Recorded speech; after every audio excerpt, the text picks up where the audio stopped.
Assalamualaikum warahmatullahi wabarakatuh. Salam sejahtera untuk kita semua. Pada kesempatan kali ini, izinkan saya memperkenalkan diri. Perkenalkan, nama saya Akbar Firdaus dengan NIM 17253, Prodi D3 Administrasi Keuangan. Pada kesempatan kali ini, saya akan memaparkan materi mengenai akuntansi penghimpunan dana guna memenuhi tugas ujian tengah semester akuntansi perbankan dan syariah kelas A. Sebelum kita menginjak pada pembahasan materi pada hari ini, saya akan memaparkan sub pokok pembahasan yang akan dibahas pada presentasi hari ini. Sub pokok pembahasan yang pertama yakni ada akuntansi penghimpunan dana. Sub pokok pembahasan yang kedua yakni ada tabungan. Sub pokok pembahasan yang ketiga yakni ada transaksi penambahan tabungan mudharabah. Sub pokok pembahasan yang keempat, transaksi pengurangan tabungan mudharabah. Yang kelima, ada akuntansi tabungan wadiah. Yang keenam, giro wadiah. Yang ketujuh, transaksi pengurangan rekening giro wadiah. Dan yang terakhir, sub pokok pembahasan yakni mengenai giro mudharabah. Sub pokok pembahasan yang pertama yakni ada akuntansi penghimpunan dana.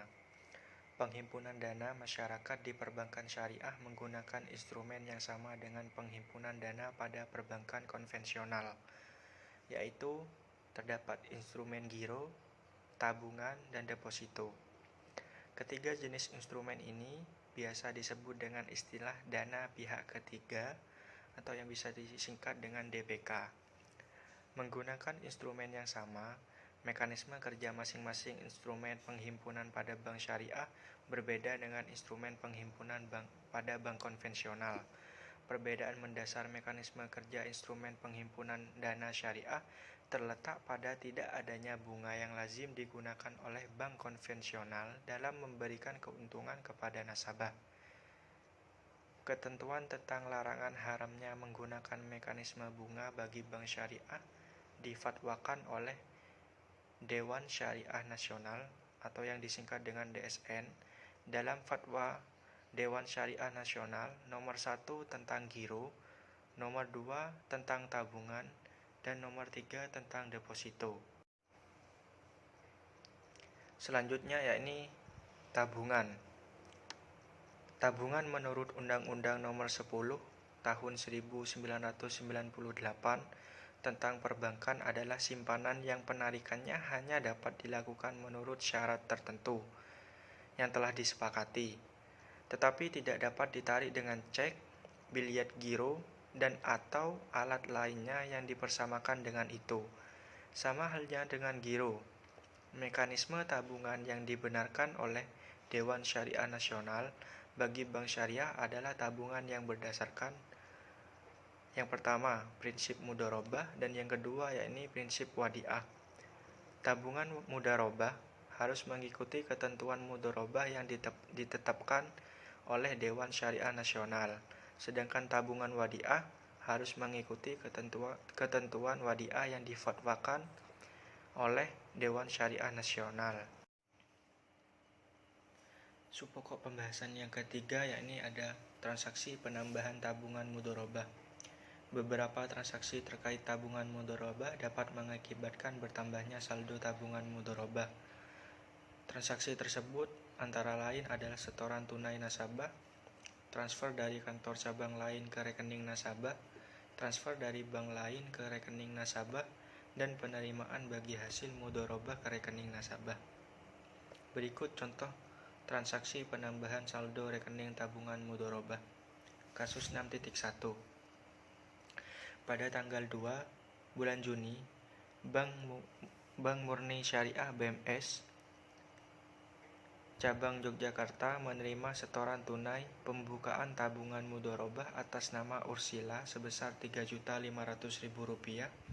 Pada tanggal 8 Juni, Ursila menerima transfer dari nasabah BMS Cabang Solo sebesar Rp500.000.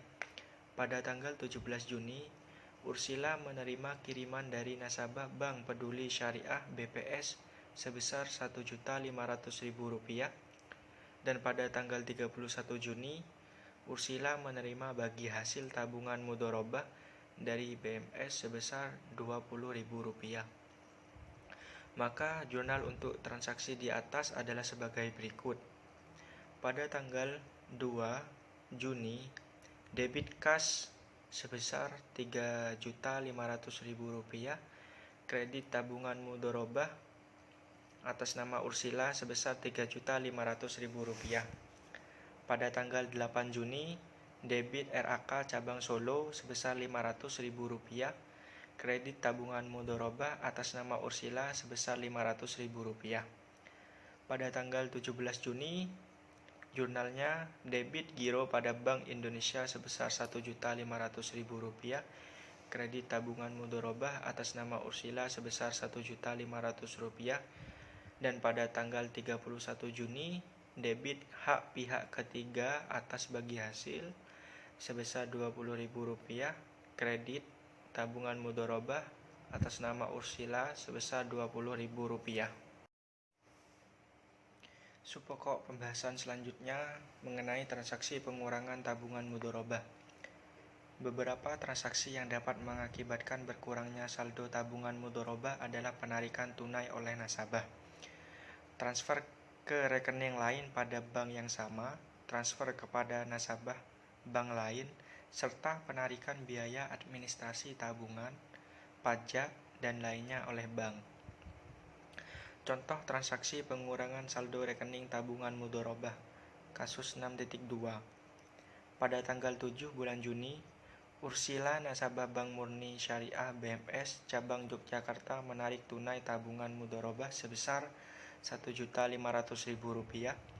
Pada tanggal 11 Juni, Ursila mentransfer sebesar Rp500.000 dari rekeningnya ke rekening tabungan nasabah BMS cabang Solo. Pada tanggal 14 Juni, Ursila mentransfer sebesar Rp250.000 dari rekeningnya ke rekening giro nasabah Bank Syariah Muhammadiyah BMS. Dan pada tanggal 31 Juni, potongan tabungan mudharabah Ursila untuk administrasi tabungan sebesar Rp2.000 dan pajak sebesar Rp4.000. 20% dari bagi hasil yang diterima sebesar Rp20.000 pada transaksi kasus 6.1, dan jurnal untuk transaksi di atas adalah sebagai berikut. Pada tanggal 7 bulan Juni, debit tabungan mudharabah atas nama Ursila sebesar Rp1.500.000, kredit kas sebesar Rp1.500.000. Pada tanggal 11 bulan Juni, debit tabungan mudharabah atas nama Ursila sebesar Rp500.000, kredit RAK cabang Solo sebesar Rp500.000. Pada tanggal 16 Juni, debit tabungan mudharabah atas nama Ursila sebesar Rp250.000, kredit giro pada Bank Indonesia sebesar Rp250.000. Dan jurnal pada tanggal 31 Juni, debit tabungan mudharabah atas nama Ursila sebesar Rp2.000, pendapatan administrasi tabungan mudharabah sebesar Rp2.000, debit tabungan mudharabah atas nama Ursila sebesar Rp4.000, titipan kas negara, pajak tabungan sebesar Rp4.000. Subpokok pembahasan yang kelima yakni akuntansi tabungan wadiah. Akuntansi tabungan wadiah pada prinsipnya sama dengan akuntansi tabungan mudharabah. Perbedaan akuntansi tabungan wadiah dengan tabungan mudharabah adalah dalam hal insentif yang diterima oleh nasabah. Berdasarkan Pedoman Akuntansi Perbankan Syariah Seluruh Indonesia atau yang disingkat dengan PAPSI tahun 2013, tabungan wadiah diakui sebesar nominal penyetoran atau penarikan yang dilakukan oleh pemilik rekening. Setoran tabungan wadiah yang diterima secara tunai diakui pada saat uang diterima.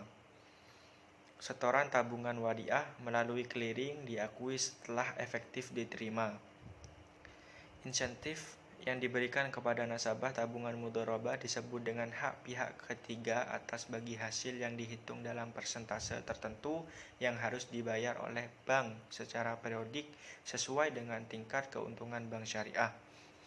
Adapun nasabah tabungan wadiah menerima insentif dalam bentuk bonus wadiah yang bersifat sukarela dan tidak disyaratkan di muka, berdasarkan Pedoman Akuntansi Perbankan Syariah Seluruh Indonesia tahun 2013. Contoh akuntansi tabungan wadiah. Misalkan pada tanggal 5 Maret, Hania nasabah tabungan wadiah Bank Peduli Syariah BPS menerima bonus wadiah sebesar Rp20.000 dan dipotong pajak sebesar Rp4.000, maka jurnalnya adalah sebagai berikut. Pada tanggal 5 Maret, debit beban bonus tabungan wadiah sebesar Rp20.000, kredit tabungan wadiah atas nama Hania sebesar Rp20.000. Debit tabungan wadiah sebesar Rp4.000, kredit titipan kas negara, pajak tabungan sebesar Rp4.000. Subpokok pembahasan yang keenam yakni giro wadiah. Giro wadiah adalah giro yang harus mengikuti fatwa Dewan Syariah Nasional tentang wadiah. Akad wadiah adalah akad penitipan dana dengan ketentuan penitip dan mengizinkan kepada bank untuk memanfaatkan dana yang dititipkan tersebut, dan bank wajib mengembalikan apabila sewaktu-waktu penitip mengambil dana tersebut. Dalam transaksi giro wadiah ini, nasabah bertindak sebagai penitip dana atau bisa disebut dengan mudi, dan bank bertindak sebagai penerima dana titipan atau yang bisa disebut dengan muda. Transaksi penambahan rekening giro wadiah. Rekening giro wadiah dapat bertambah melalui transaksi penyetoran tunai, transfer dari tabungan maupun giro cabang lain dari bank yang sama, penerimaan cek dari nasabah bank lain yang diuangkan oleh nasabah suatu bank, dan penerimaan bonus giro wadiah dari bank syariah. Contoh transaksi penambahan rekening giro wadiah. Kasus 6.3. Pada tanggal 1 Maret, Bank Murni Syariah BMS Cabang Yogyakarta menerima setoran tunai pembukaan rekening wadiah atas nama Tariq sebesar Rp35 juta. Pada tanggal 5 Maret, Tariq menerima transfer dari BMS Cabang Solo sebesar Rp5 juta. Pada tanggal 10 Maret, Tariq menerima bilyet giro dari nasabah Bank Peduli Syariah BPS yang pernah membeli sesuatu dari Tariq seharga Rp15 juta. Bilyet giro tersebut dicairkan oleh Tariq untuk dimasukkan ke rekening giro wadiah Tariq di BMS. Dan pada tanggal 31 Maret, Tariq menerima bonus giro wadiah dari BMS sebesar Rp50.000. Maka jurnal untuk transaksi di atas adalah sebagai berikut. Pada tanggal 1 Maret, debit kas sebesar Rp35 juta, kredit giro wadiah atas nama Tariq sebesar Rp35 juta. Pada tanggal 5 Maret, debit RAK Cabang Solo sebesar Rp5 juta, kredit giro wadiah atas nama Tariq sebesar Rp5 juta. Selanjutnya pada tanggal 10 Maret, debit giro pada Bank Indonesia sebesar Rp15 juta, kredit giro wadiah atas nama Tariq sebesar Rp15 juta. Dan yang terakhir, 31 Maret, debit beban bonus giro wadiah sebesar Rp50.000, kredit giro wadiah atas nama Tariq sebesar Rp50.000. Subpokok pembahasan yang ketujuh yakni ada transaksi pengurangan rekening giro wadiah. Beberapa transaksi yang berakibat terjadinya berkurangnya saldo giro wadiah antara lain adalah: yang pertama, penarikan cek oleh nasabah giro wadiah untuk ditukar secara tunai, penarikan bilyet giro untuk ditransfer ke cabang lain bank yang sama atau ke nasabah bank lain, dan yang terakhir, potongan administrasi dan pajak tabungan. Contoh transaksi pengurangan rekening giro wadiah kasus 6.4 pada tanggal 3 Maret, Thorik menggunakan cek untuk mencairkan dana di rekening giro wadiahnya di Bank Murni Syariah BMS secara tunai sebesar 12 juta rupiah. Pada tanggal 7 Maret, Thorik menggunakan biljet giro untuk mentransfer sejumlah dana ke nasabah giro wadiah BMS cabang Jakarta sebesar 5 juta rupiah. Pada tanggal 12 Maret, Thorik menggunakan biljet giro untuk pembayaran pembelian sebuah mesin kepada nasabah giro bank lain sebesar 10 juta rupiah. Dan yang terakhir, tanggal 31 Maret, dipotong giro wadiah Thorik untuk administrasi giro wadiah sebesar Rp15.000 dan untuk pajak sebesar Rp10.000, 20% dari bonus giro wadiah yang diterima sebesar Rp50.000 seperti yang sudah dicatat pada kasus 6.3. Maka jurnal untuk transaksi di atas adalah sebagai berikut. Pada tanggal 3 Maret, debit giro wadiah atas nama Thorik sebesar Rp12 juta, kredit kas sebesar Rp12 juta. Pada tanggal 7 Maret, debit giro wadiah atas nama Thorik sebesar Rp5 juta, kredit RAK cabang Jakarta sebesar Rp5 juta. Debit giro wadiah pada tanggal 12 Maret, debit giro wadiah atas nama Thorik sebesar Rp10 juta, kredit giro pada Bank Indonesia sebesar Rp10 juta. Debit giro wadiah atas nama Thorik sebesar Rp15.000,